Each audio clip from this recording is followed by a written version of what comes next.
श्री राम समर्थ। अप्रैल 19।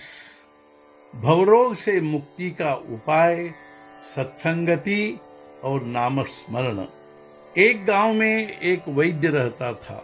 उस वैद्य को किसको क्या रोग हुआ है यह उसका मुंह देखकर समझता था।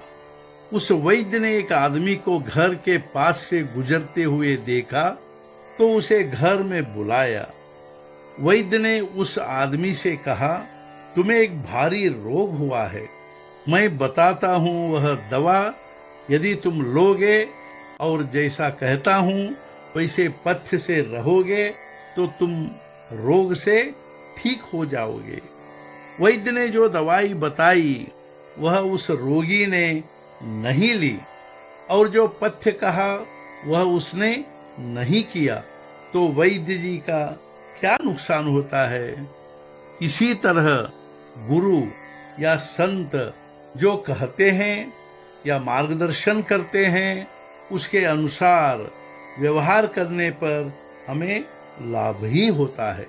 वे कहते हैं कि हमें भवरोग हुआ है और उससे मुक्त होने के लिए कहते हैं सत्संग करो और नामस्मरण करते रहो।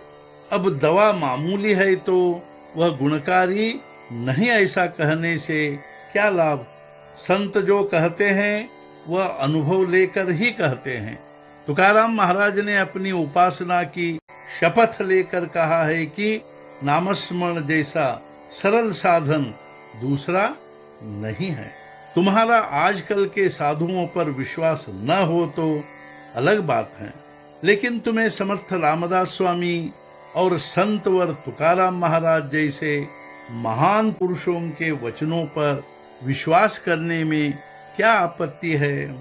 उन्होंने तुम्हारे कल्याण के लिए ही यह साधन बताया है।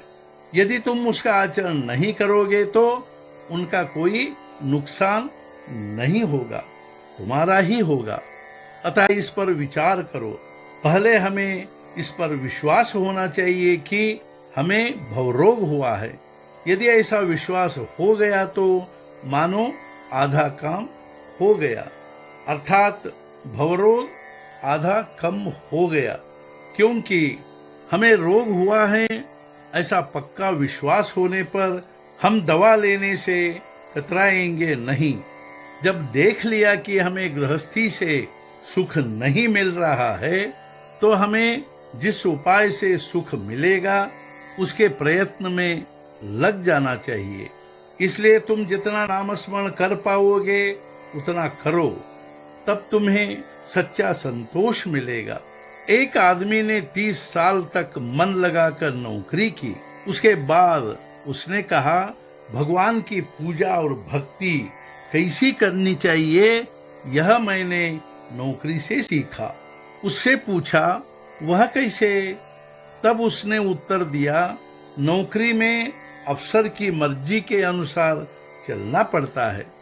वह जहां बदली कर दे वहां जाना पड़ता है।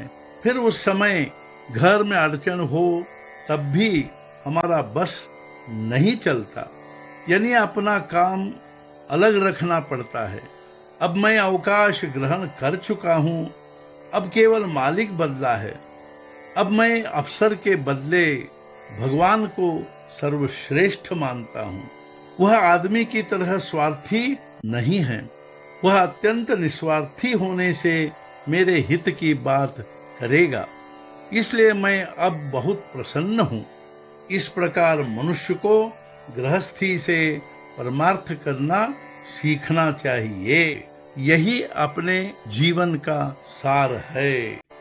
आज का मुख्य विचार, अनन्यता के बिना भगवान की प्राप्ति नहीं, उसी में भक्ति जन्म पाती है।